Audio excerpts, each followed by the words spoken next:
Hey, shalom, shalom. This is brother Shalom, Asa. King. This is brother Asa with the Iron Horn of Zion, and I'm joined by my excellent elder. I'm gonna let you go on and introduce yourself. Hey, Shalom, family. This is your ball, and we're just coming to you with another episode of family discussion. Our brother Mathanya is on too. He's in the background taking care of a little stuff for us, and he'll be on. We're going to have a couple more brothers on, hopefully. And today's lesson going to be a little bit different than before. We told you we had a treat for you today, and we just want to sit down and talk to you. You can also post, if you have some questions, you can post them in the chat. We'll try to deal with those a little bit today. And we just want to let y'all know that life happens and life happens to us as well. And you have to keep picking up and keep moving on. All right. You want to say something real quick, Mathanya? Asa? King, yeah. Shoot, this is just to let you all know that we are real, everyday people who go through everyday things, through the trials and tribulations that come with this thing called life. So today we'll be sharing some of our experiences. You also have different years of experience here. And apologies for my camera going out, but yeah, it's brothers here who have been through several different things that can speak from different aspects of this thing called life, and hopefully you all can get some edification and something to help build you up in your life. Con. So, just I'm gonna kind of kick it off and just let you know I'm 57 years old. I'm married. I have 5 children, 3 grandchildren, and I'm gonna tell you it's a wonderful life, but it doesn't come without heartache and turmoil. Throughout life, you're gonna have things that come up against you. There are gonna be sicknesses. There's gonna be death. Let me hold on right quick. Mathanya, go ahead and jump in real quick, King, and then we'll get back on. Shalom, shalom, shalom, shalom. How everybody doing? We appreciate y'all hanging out and joining us this Sunday. All praises to the Most High. Um, yeah, sorry about my tardiness. I was having some technical difficulties, but yeah. You know what I'm saying? I yield. All right. Con. I want to thank both of these brothers. They on every week in, week out. They're bringing great precepts, great thoughts to the discussion. And to let y'all know, I don't even let them know what I'm discussing beforehand. These brothers, how sharp they are on the sword. And that's where you have to get. If you're going to be a man that's going to have a family, you're going to have to be able to answer questions according to the word of God. So you got to put it in your heart. You got to eat the scroll, is what Isaiah says, okay? So I was telling you, you're going to have things that come up against you in life, but you're also going to have good moments, and you have to ponder and on the good moments more than you do the tragic moments. And just going to tell you a little something real quick. So my grandfather on my father's side died about 3 years ago, 105 years old when he died. He was a farmer, and he built houses. Now, before he passed away, because he is a farmer, he did own land. He divided all his land amongst his children. He didn't wait till he passed away and then have them fighting over it. So he actually went down to the courthouse. He got his survey ran off, and everyone knew what they were getting. He also took money and he divided amongst them while he was living. Now he still had his income coming in. He didn't give away all his money, but that part that he had put aside for them, notice I said put aside for them, he went on and distributed it. He put it in the account and say, when I die, he put all the children's name on the account. This goes, yep. And what I'm telling you is you have to plan ahead of time. Uh, a tragedy isn't a tragedy if you've already prepared for tragic moments. We told you before that you need to have an emergency fund, and how if you take your car to the shop, they're going to say $1,500. That's usually what they're going to throw out at you. It's not bad if you got $1,500 saved. That being said, what I want to tell you is I want you, when you're riding down the street today or tomorrow, I want you to notice on the side of the road, if you live in the South, for the city workers, you're going to see our people. We are very highly represented. That's good. But I'm going to tell you a place that we're not represented well. If you go to the fire department, you can be in a black city and you'll have more white guys on the fire department than us. And I used to work for the fire department. I'm telling you, it's not all that they're not hiring us. We don't know if to apply them. Mm. I tell you, it's a good job. When I worked there, we worked one day, 24 hours straight, and we'd be off 2 days, 48 straight. You get a pension, you get medical, and you get a pretty good salary. And the thing about it is, once you get that on your resume, you're well respected when you go apply someplace else. They look for firemen, they look for military people, they look for police officers. When you go someplace else, they automatically think that you have some integrity because this place has vetted you and they kept you on.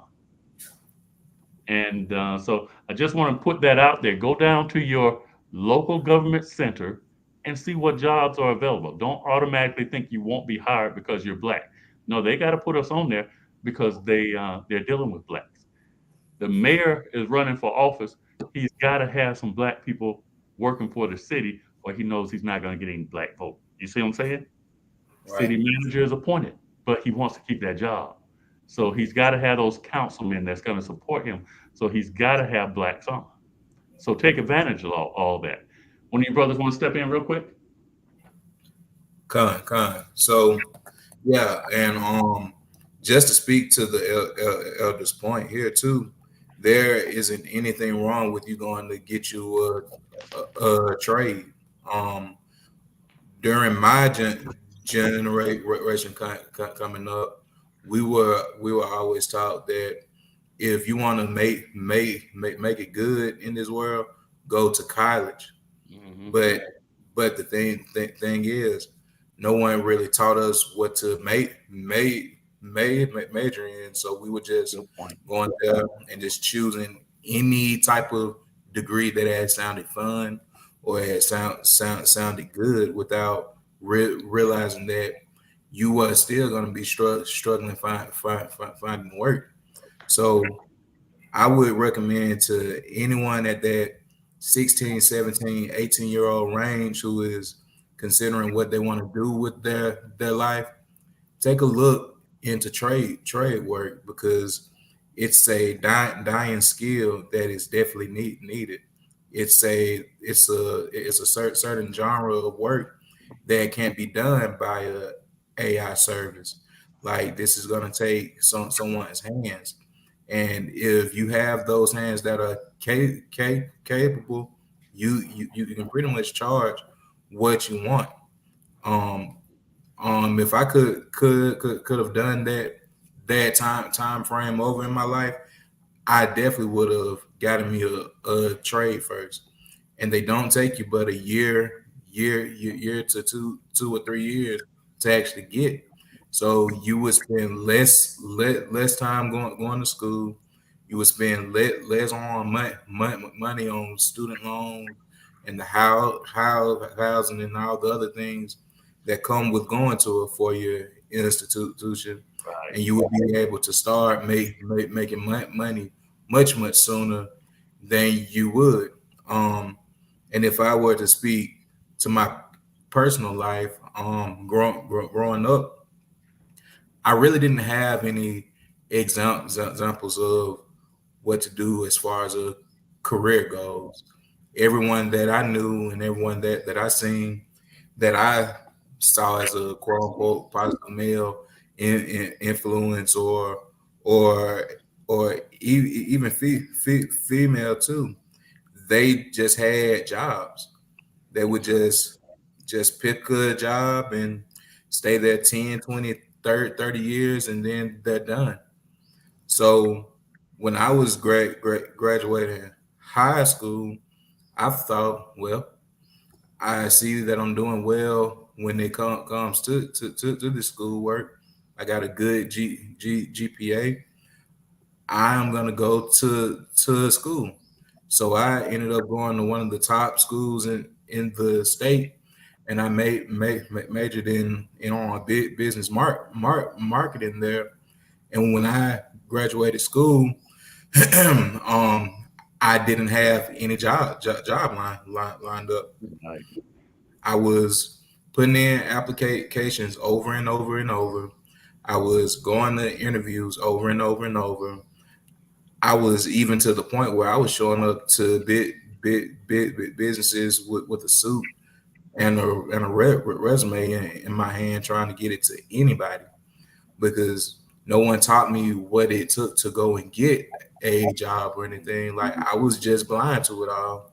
So I would recommend that if you do choose to go for that college route, make sure that you choose uh the degree path that is in the demand always.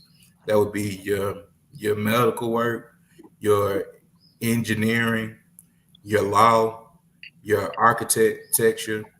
But if you want to do on something like art or anything like that, yeah, it's cool to have that quote unquote self expression, but with that self expression, fill your bank.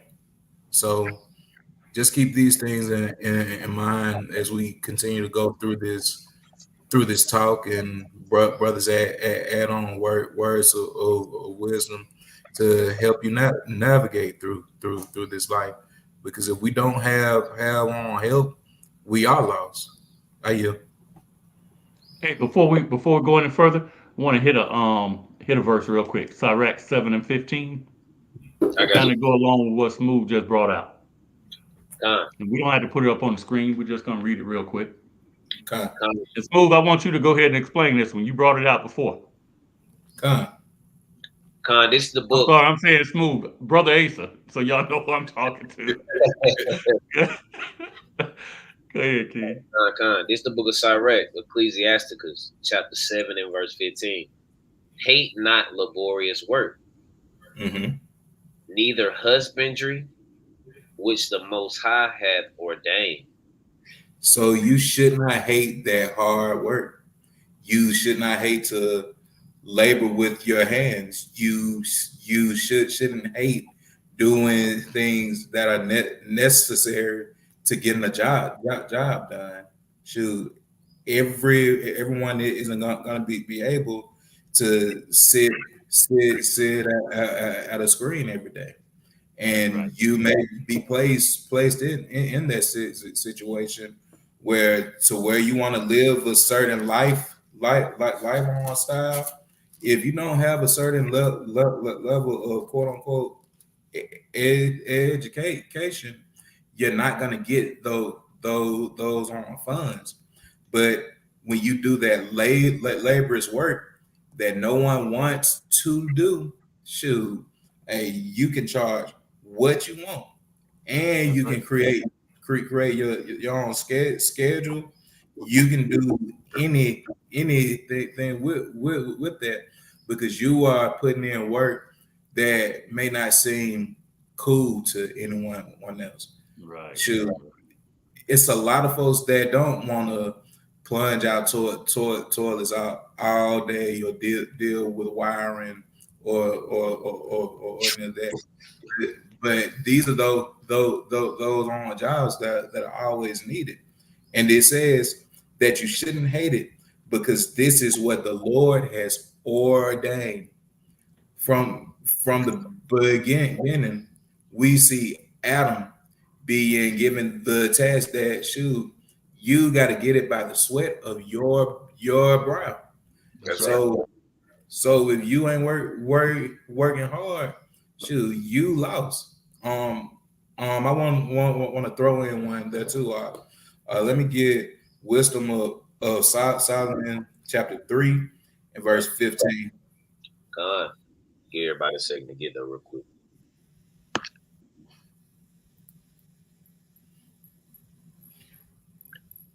All right, this is the book of wisdom of Solomon, chapter 3 and verse 15. Con. Con. For glorious is the fruit of good labors, and the root of wisdom shall never fall away.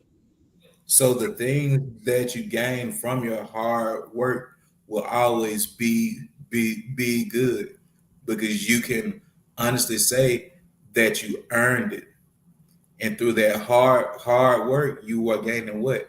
Wisdom. You are learning how to tackle things that you never seen. You are learning how to how to fix a problem that is never came up. So this is a glorious thing because you are gaining skill and you're gaining funds for the work that you did. I you. Uh, Good. uh, Good. If I could, man, you described my life smooth. You know what I'm saying? Went to college, changed my major about 3, 4 times because I didn't know. You know what I'm saying? I'm leaving the nest. You know what I'm saying? And um, we're just what was pushed on me is be a doctor, engineer, mhm. a lawyer, but none of that stuff made me happy. Like Right. I don't want to be any of that. But that's what I was into when I went to college, and I kind of changed my major, just kind of getting personal with everybody. But yeah, man, a trade is truly where it's at. If I could go back and do it all over, that's what I would do. Um, because you working for yourself.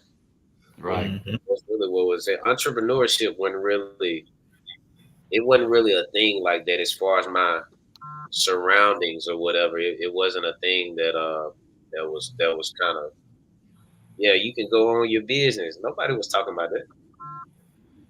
So let me get, if I could, can I get First Timothy chapter 5 and verse 8, the classic? Uh, Um, Let me read you one. Let me read you, Key. I ain't read in a while. but I'm gonna get there real quick. You brother getting all the reading in. I'm getting there. uh, the classic, man. All right. First Timothy 5 and 8. Yes, sir. All right. The book of First Timothy, chapter 5 and verse 8. But if any provide not for his own, and especially for those of his own house, he hath denied the faith, and is worse than an infidel. It's worse than an infidel, man. How you gonna be able to take care of the church and you ain't even handling business for your family, man? uh, You know, you gotta, like the brother was bringing out. You can't hate laborious work. Right. You can't hate that you gotta go out there and get it.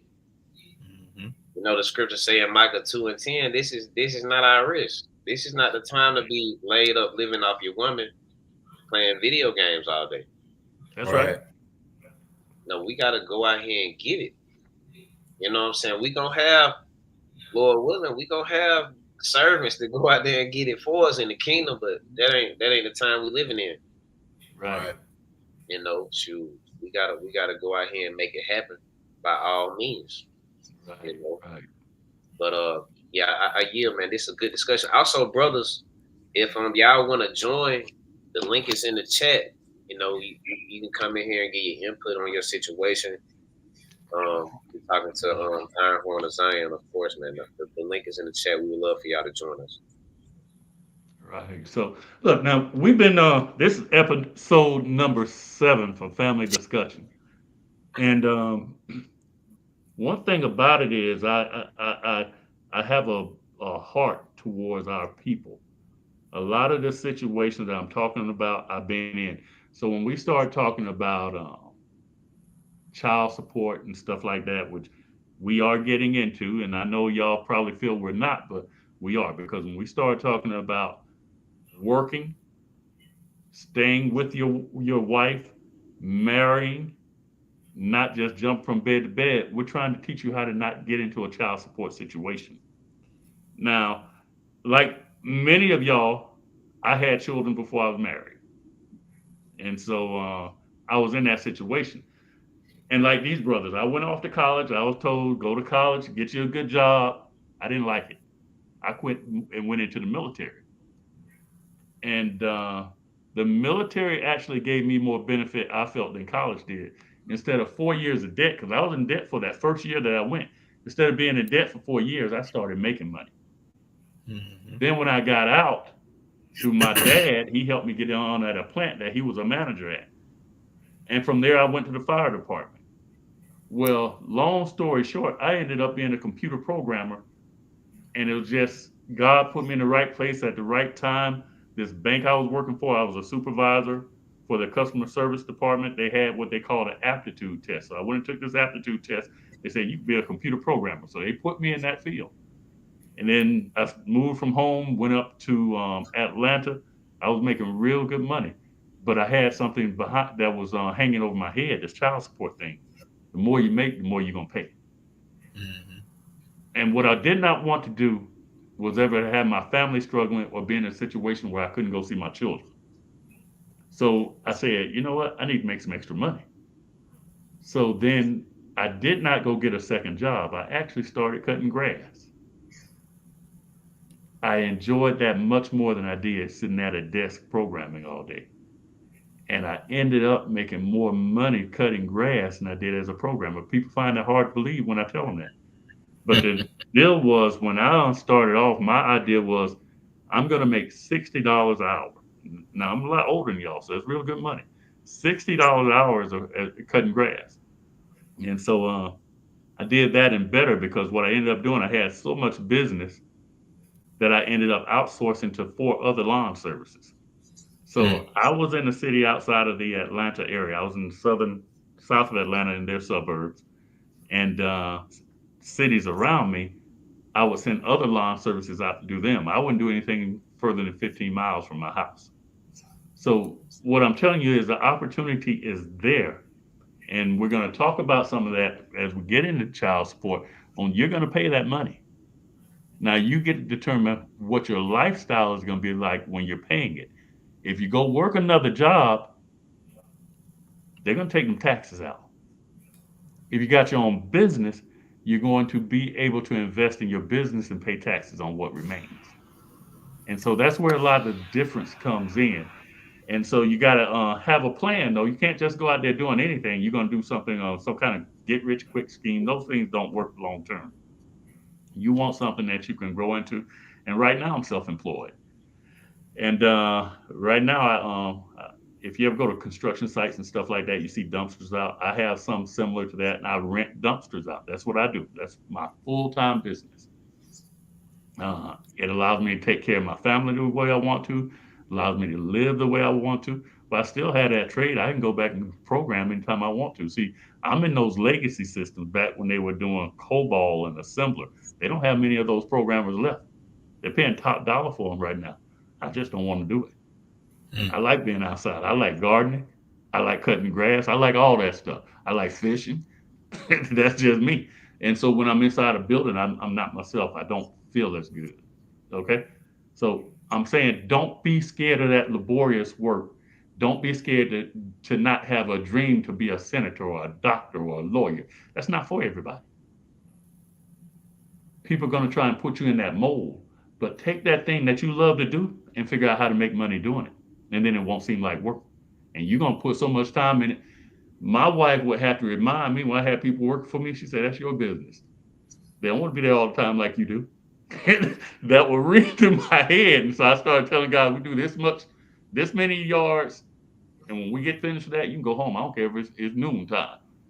And I had to get that into my head. These guys, they don't want to do what I do. This is not their business. This is their job. You see what I'm saying?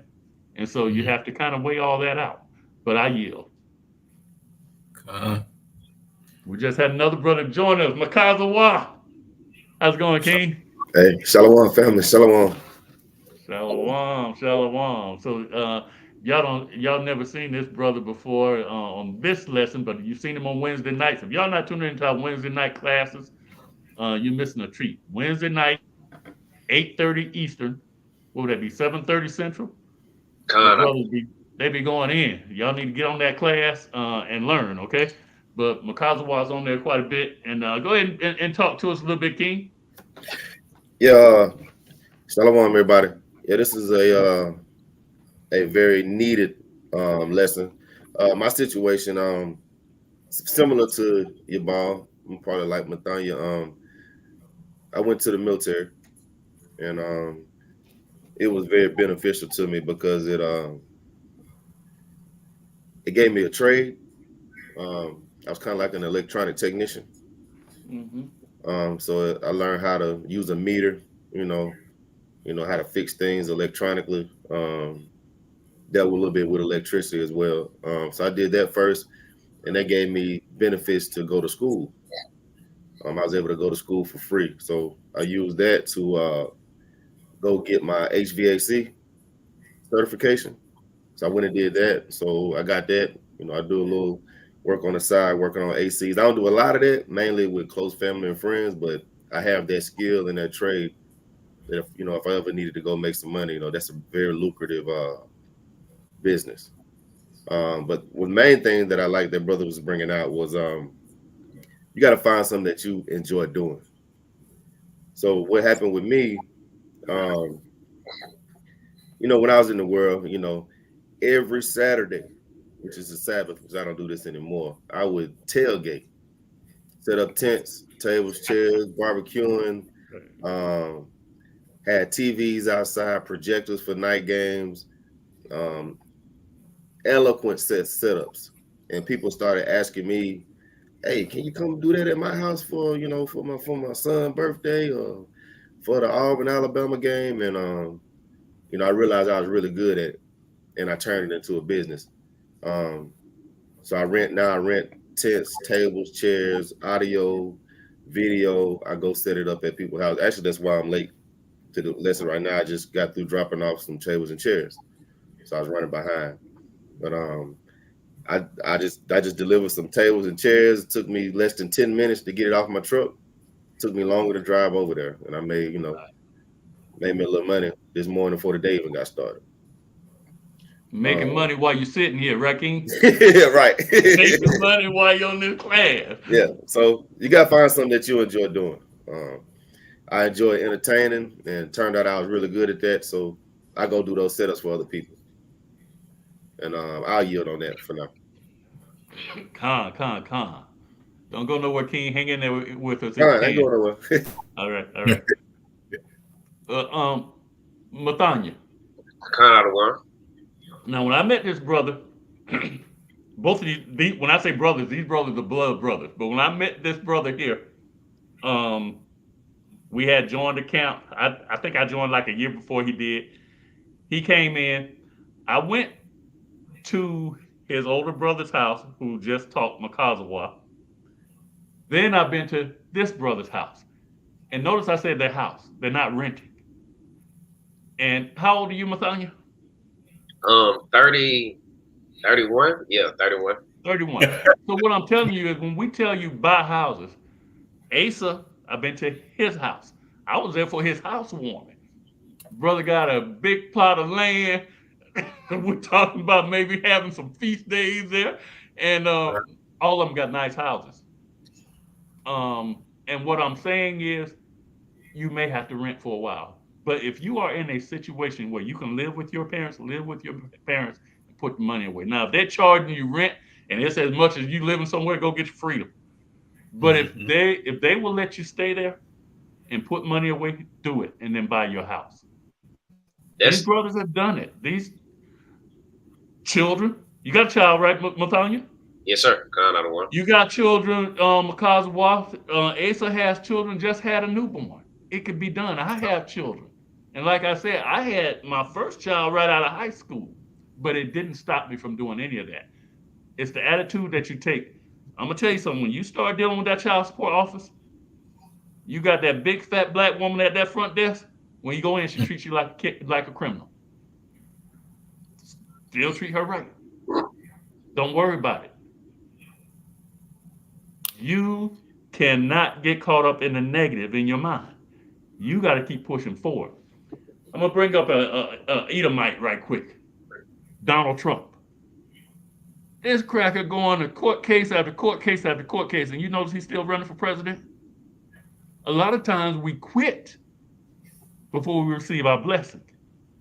And when you decide you're going after something, you go after it and you don't quit. So if you're going after a house, you go get a house. You're going after a wife, you go get that wife. You want children, you tell her we're gonna have children. You see what I'm saying? And I'm saying that to branch off into this other part real quick. When you go out there and you put yourself in a situation where you got to pay child support, and then you want to get that extra income so you can take care of that. Guess what? Now you got to also balance being able to spend time with your family, with your children, and that's why you need a wife. See, when I would go pick up my older children, and then I go to work for a long time, my wife didn't work. Guess who took care of my children? She was more than happy to do it, and they love her to this day. And so when they come, my children I already had. Now we had three together, but I had two older. When we come together, we're all a family. They come to this house, and they laugh and talk with her more than me because I was more the disciplinarian. Right. You see what I'm saying? My daughter and her husband and children came down. The AC unit went out. We were all supposed to be going to the mall. I stayed home. They all left me at home. They out hanging out with my wife. You see what I'm saying? But that's the kind of relationship that you want. That's the type of woman you want. You want somebody who's going to step in there and be what you're lacking, because she shows compassion when I be going off. I had a discussion with my children not too long ago. They said, "Daddy, sometimes you go from 0 to 100." So then I had to break that thing down a little bit. You know what I'm saying? But you need to be able to talk to your children. You need a wife that's going to help you out. You can't do this thing alone. But Matanya, I brought you in for a reason, because you and Asa are younger than Makazawa and I. And I want you to kind of talk about your trek and getting a house. You know what I'm saying? Did you know how to do that, or did somebody have to help you? Right. Yeah. Great question. Great question. So, you really told my story. I graduated from college and then came home. All praise to the Most High for my parents, my stepdad. My mom allowed me to come home and stack my money. Um, and I have a good job, and it allowed me to build my credit, and things like that, so that I was able to, talk to a realtor and, be in the market to actually buy a house. So that's my story. Right. I don't agree with parents picking their children out at 18 and all of that. And we've had discussions on that throughout the series of the family discussions. But yeah, we should allow our children to come home. You know what I'm saying? And being able to stack their money or whatever so that they can buy a house. And that was my situation. Right. Um, I was able to put down a down payment and things like that, and purchase a house probably in 2019. Right. Right. Right. Right. So, Salaki. You got something to say there, Yeah, I want to bring out one more thing while it was on my mind. Mm-hmm. Another. Can y'all hear me? Yeah, We got you clear. Another key thing to help accomplish some of these things that brothers are talking about is multiple sources of income. Mm-hmm. I've always looked for multiple sources. I kind of learned that from my mom. She had multiple jobs, you know. Mm-hmm. So I know multiple sources help. As I mentioned earlier, I went and got my HVAC certification. I also got my tent and my tent rental business, and I'm also a federal employee. Right. So, I just wanted to mention that you want to multiple sources always help. Multiple sources of income. Right. Hey, we have another brother that goes out with us. I had mentioned to him about this lesson, wanted him on, but this week I got busy, didn't follow up with him. But this brother was he's a truck driver, so he has a CDL, and I wanted him to talk to you about the process of um, getting a CDL. So I'll probably bring him on another date and give him about 10 minutes, 5-10 minutes, and let him kind of talk about that. But that's another avenue that brothers can go. I mean, you don't have to go to college. It's not for everybody. It wasn't for me. I enjoyed the partying. I enjoyed the partying. I enjoyed the partying. So I didn't go to class. You see what I'm saying? Uh, I'll get up and go to work, but I ain't going to class. I just didn't get no residual income from it. This thing down the road didn't matter to me. Now, when I'm getting a paycheck, I'm going to be there early. You see what I'm saying? So it wasn't for me. I didn't have the guidance there. Whereas if I was at home, and I probably could have made it if I had to stay home, my parents, but I went off to school. And so I didn't have anybody telling me to get up and go. So if I didn't feel like going, I didn't go. mhm. Well, needless to say, at the end of that year, they talk about me coming back on probation. I didn't want to go back. I didn't want to be there that year. You know what I'm saying? So it's not for everybody, but it didn't stop me from achieving a level of success in life because I had a work ethic that my parents had instilled in me, my grandparents had instilled in me. And I mention my grandparents a lot because I spent a lot of time with them. And I saw what they did. My grandfather, I mentioned to you, my grandmother died years before him, but I mean, they stayed married.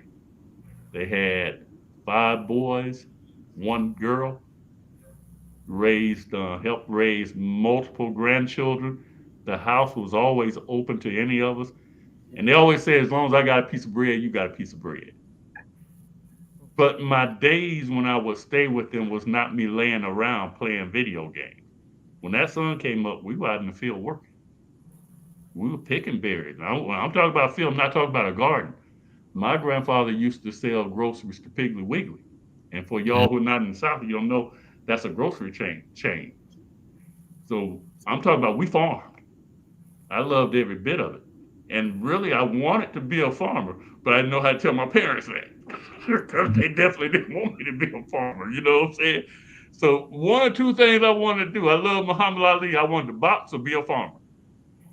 And my mom wasn't having the boxing part of it.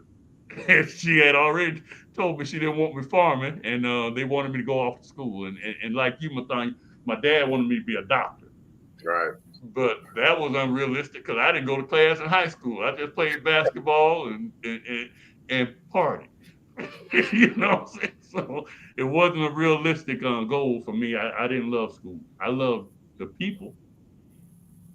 Went to school, hung out with the girls and the boys and all that. But as far as classwork, that wasn't me. So if you know that about yourself, you ain't got no business going off somebody's school getting in debt. Mhm. Go ahead and start working. Brothers, got anything else? Con. Yeah. Just to speak into the point, about me actually getting a on home. So very similar thing going on here. After I graduated school, I really didn't know what to do. Um, Prior to me graduating, I had these like thoughts of, yeah, I'm gonna end up getting this good paying job. I'm gonna move to a big city. I'm gonna live in a downtown loft, and I'm gonna party and do all this fun stuff, right? But that really what wasn't what it was for me. Like prior to me graduating school, my only means of transportation quit on me. My car broke down. So here I am with a college degree, and I'm having to borrow my mom's car and my sister car just to drive to go to job interviews. So I'm doing this for about 4 or 5 months, nothing. So I'm traveling city to city, state to state, taking all the interviews that I can, and nothing. So it came to around that following January. I graduated in the summer, so that following January came around, and I got me a job at a retail clothing store. I was making $10 per hour with a college degree. $10, nothing really. So through that course, I ended up getting another job through a temp service, and I was working two jobs then. Now my second job was on only paying me like 11 12 bucks. So I got these two part-time jobs, and it's not doing it. So I was very thankful to my folks for letting me come back home and everything, because I really couldn't have on made it with the money that I was getting, and I didn't have any means of transportation. And it took me to the fall of that following year to finally get me actual vehicle and everything. And I worked up through the ranks and got different jobs through that course. And it took me 7 years after graduating college to move from my mom's house. And I ended up moving to a apartment then, and I was there in a one bedroom room spot for about 2 years, and that's when I met my wife, and she had two kids prior, so it was me, her, and these two kids in this one bedroom spot. So clearly, space ain't there. So I knew that we needed more. So at first we were starting to think of, let's just get a two-bedroom apartment just to get some more space. But as we started to think about it, we had started saying, why would we pay rent when we could just be paying towards some more mortgage to actually get us something that we would own. So we had contacted a realtor that had let us know about a FHA loan, and that pretty much gives you a little stipend, and it locks you in at a certain interest rate that can't be Hey, increased over. Salakia, King, Salakia. Mhm. You contacted who? No, not It a name. was What did you a just say? realtor. The process is contact somebody dealing with houses if you're gonna buy a house, right? Exactly. You don't sit around talk about I'm gonna buy and don't start looking. But go ahead, King. I just want to point that out before you went too far. King, very important point. If you don't know much about anything that you're trying to do, find you somebody with the information and the not knowledge there that can help you. And we were blessed to find someone who had knew about houses, and was pretty much in it just to make a little more on money, but because she was already retired, she was set. She had money and everything, so it what wasn't a like thing where like she was just on trying to sell. She was just trying to help out folks that look like her. She was a so-called black woman. So mind you, prior to us even saying let's go get a house, I was only making a certain amount of money. But this is where having a a good wife comes in there, because mind you, my wife does not work, and that's due to her health on reasons and everything. But she has a lot of not knowledge when it comes to computers, computer science, resume building, so on, so forth. So she had tweaked my own resume for me to where I had ended up getting a brand new job doing the same work, making double doing the same exact job. And on my you, I'm a project estimator, so I pretty much create quotes for large construction companies, and I quote them on the duct line pipe and the fittings, and the type of work that I do takes a lot of skill and a lot of math. So if you are good at math and everything, it's a lucrative job if you know what you're doing. So having a good wife helped me be able to climb up ranks, and realize that the skills that I have was worth way more than what I made. So we had to end up looking at several houses. So we didn't just go with the first house that we had seen that had met some of our needs and our wants.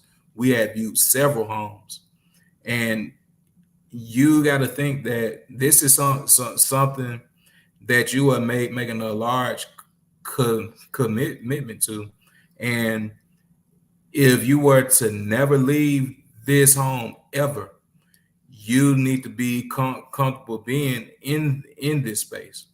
So so we had finally found us something we had liked, and we got a decent size on our plot too. So it's all praise to the Most High. But because I didn't think that I was gonna have a house till I was about 35, 40 years old. But we had to end up getting it when I was 30, and I'm 31 now. Con. And I want to take you back to something Makazawa said, and he was talking about how when he went into the military, when he got out, he was able to go to school. But there's another benefit to going in the military. You heard Asa say that he got an FHA loan. Well, if you go into the military, you get what's called a VA loan. With a VA loan, which is a veteran's loan, you do not have to put a down payment on a house, and you Hmm. qualify for a little bit more house than you would with other programs.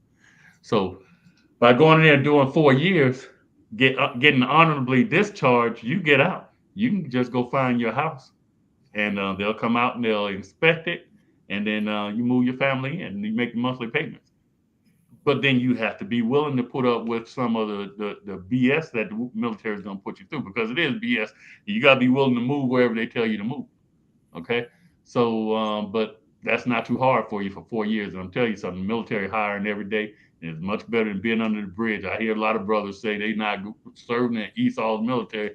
Well, damn, you working at Esau's bank. Hmm. You Fact. work, you digging Esau's ditches, you cutting Esau's grass. Cornelius was in the Italian band, Acts chapter 10. Okay? Hmm. You do what you have to do. And that's not a bad living, because I'm telling you something, when you get out of that military and you got that paperwork say honorably discharged, there are people who will hire you. You can go to banks, and let me tell you something about a bank. You go in there and you see people, they're tellers and stuff like that. You think that's the only job. No, they have a mail room, they have security. Just get your foot in the door, and then you can look around and see what other opportunities they have. Don't always just go down to your local grocery store, and that's a good place to start too. Walmart, grocery stores, Dollar General, filling out applications. I said that to say this: when you go fill out an application or you turn in a resume and you have that interview, if it's face to face, be dressed like you're somebody. Hmm. Show up early. If you got to be on site, have your car clean. Believe it or not, there are managers who will send somebody out to look at your car, inside and out, have it clean, because they want to see how you're going to keep that desk. You see what I'm saying? Now, when you go in to interview, there's two questions you have to be ready for. They're going to ask, why do you want to work for ABCD company? You need to have an answer for that. Hmm. Okay? So you prepare yourself for that. So my son just went on an interview with a company. He was a manager at a pizza place. He went on an interview with another company. So I was talking to him. We came back, and they asked him that very question, and he told me what he said, and I forgot, and I told him that was a good answer. Then they're going to ask you, say, tell me about a situation where you had to deal with someone difficult, and how did you handle it? You can't be hee hawing and You're not the only person interviewing for that job. You have to have those answers ready. Okay? Rewind this part, write those two questions down, and any interview you go on, be prepared to answer those two questions. Everything else, they're just sitting around asking you, oh, what did you do in life? Where did you go to school? Where did you live? Those are the two questions that's going to get you in or not get you in, okay? Because if they call you in for an interview, they're not wasting time. They're looking at you. Now presentation matters. And you have to realize something. You're going to Esau's job. You may not be able to dress and look culturally like we look. You know what I'm saying? For your interview process, you put on their suit, their necktie. You hide your fringes. You put on a t-shirt with your fringes on, you tuck them in. Now, if you get on the job, you do what you want to do, as long as it's not going to get you fired. You see what I'm saying? Because they don't want to hire Hebrew Israelite because they don't like you. They don't like you because you're black. And you take your Hebrew Israelite looking stuff up in there, you ain't getting in. You know what I'm saying? Right. You got to be practical in this thing. Nicodemus went to Christ in the middle of the night. You see what I'm saying? That's right. You got to use you got to be prudent. You got it says prudence dwells with wisdom. Prudence That's is right. just being practical. Okay? So be prepared with those two questions that have an answer. Let's say you listen to this, you're 16 years old, you applied at McDonald's because McDonald's hires a lot of our people. And I'm going to help you out with the first question. McDonald's asks you, why do you want to work here? There's nothing wrong with saying, I've gone from McDonald's to McDonald's. And I've seen a lot of black people use that term, African Americans working there. And I like that McDonald's reaches out to my community, and I want to be a part of a company like that. There's nothing wrong with saying that, but have an answer. Don't be in there, I don't know. And then everything they ask you, and you're grunting. No, you speak the Queen's English when you go in there. Then you get back with your boys, you talk how y'all talk. Right. I had a college professor that told me one time, he said, you need to have three different languages. You need to have a phone language, you need to have a business language, and then you got to have your language that you when you with your people. He said that doesn't make you be phony. That makes you be real and knowing you got to operate in this world. Right. And this was a white guy who told me that. Got And it. so I took that and I used that from that point forward. So learn from people when they talk to you, okay? Here I am at that time, I'm working as a computer programmer. And during that time, everybody wore white shirts. They wore khaki pants. They had the IBM look. Well, I didn't want to do that. I was colorful. You know what I'm saying? But after talking to him, and I realized a year later, he pulled me to the side for a reason. You know what I'm saying? After a year, I changed that and say, you know what? I want to make more money in this corporation. That's what I'm here for. So I threw on some khaki pants and white shirt. I threw on a necktie. That didn't change who I was. That was my uniform. Just like if you're in the military, you can want to wear a uniform. Huh? Well, hey, they call that being bilingual. Bilingual. You gotta know how to switch it up. You know, you That's can't, right. you can't go to these white folks jobs with that nigga talk. That's right. Yep. You know, you got to know how to transition into the Mm-hmm. to you know what I'm saying. Let me get a scripture real quick. Matthew 10:16. You know, Christ While you taught. getting there, let me say this real quick, King. While you getting my dad spent 27 years in the military, retired sergeant major, and when he was a drill sergeant, he used to take me with him, and he had a language for them privates. You know what I'm saying? Right. But then I used to see him talk to other folks, and it was yes sir. But at the same time, when he didn't have that uniform on, he was away. He didn't call him sir. You know what I'm saying? My grandparents came up with that in that age where they call all white people sir. And he used to get on to my granddad. You don't call him sir. You older than him. You see what I'm saying? Before his job, he did something, a certain thing. But away from his job, he wasn't that person. And so I just want to get back to your bilingual statement. Go ahead, King. Yeah, you got to know how to turn it off and on. You That's got to right. That's right. turn it off and on, man. Again, Christ taught this same concept. Let me, if somebody could, let me get that in Matthew 10 and 16. I'm getting there.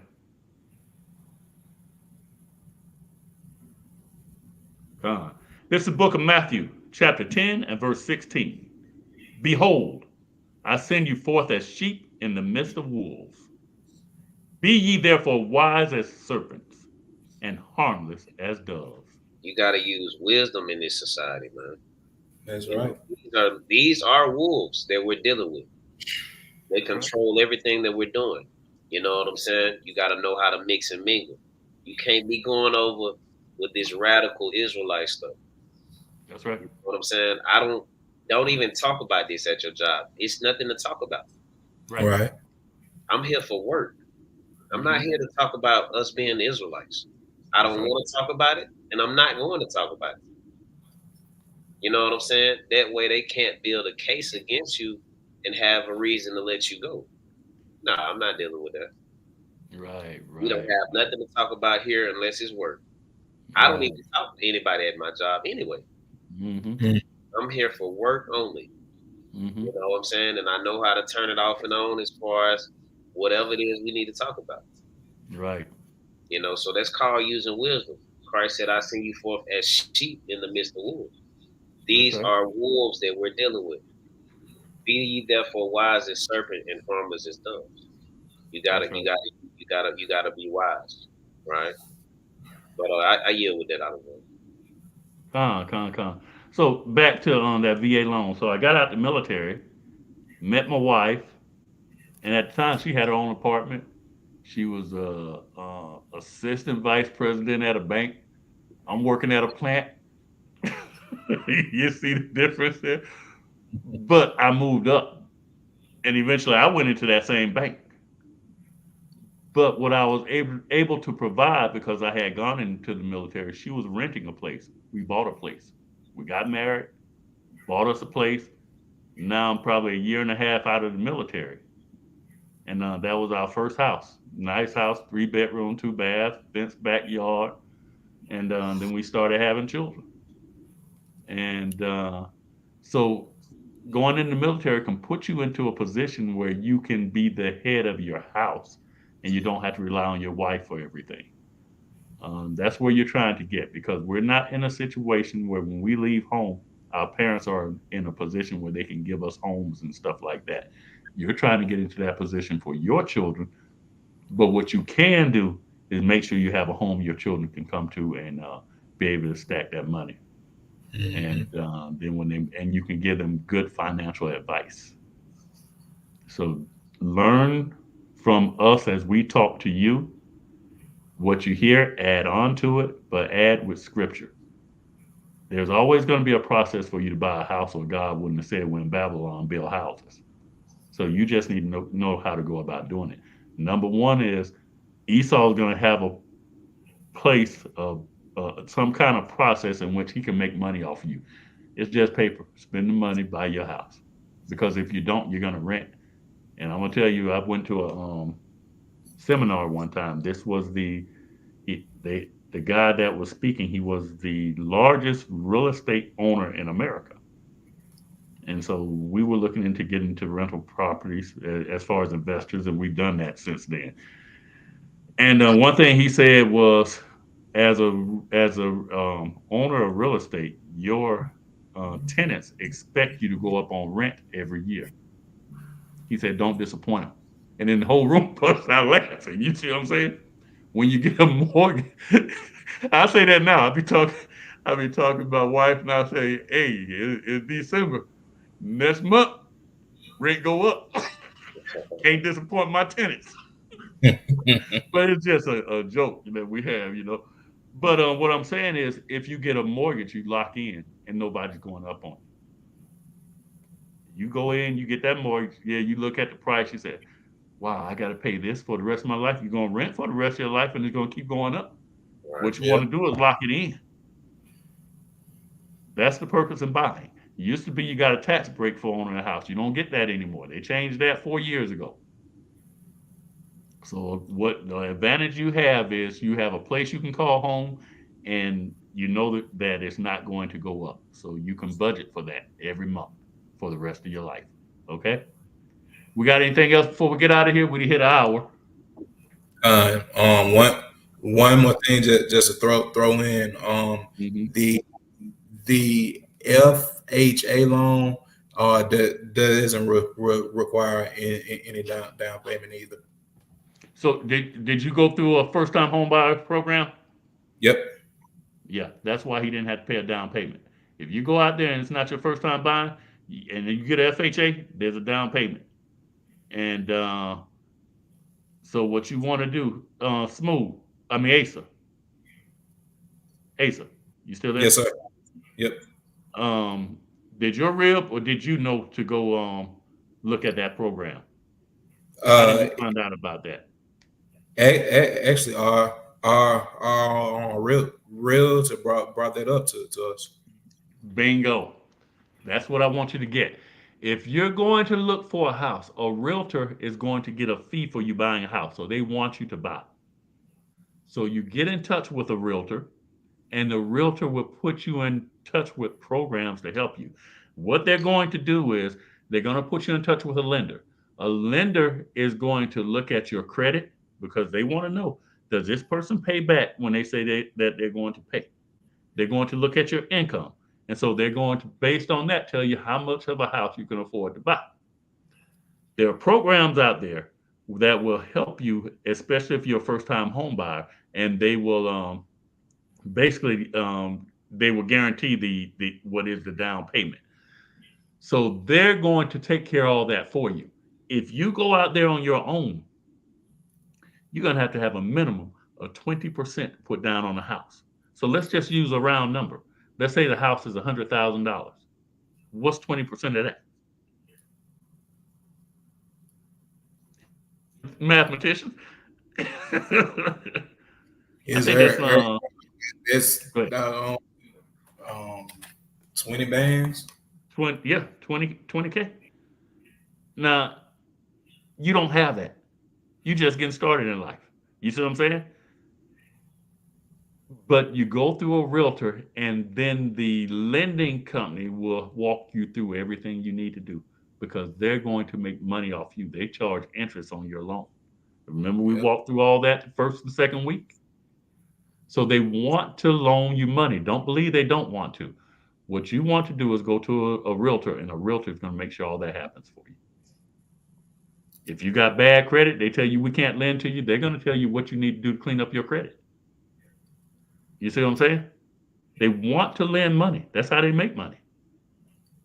So go talk to people.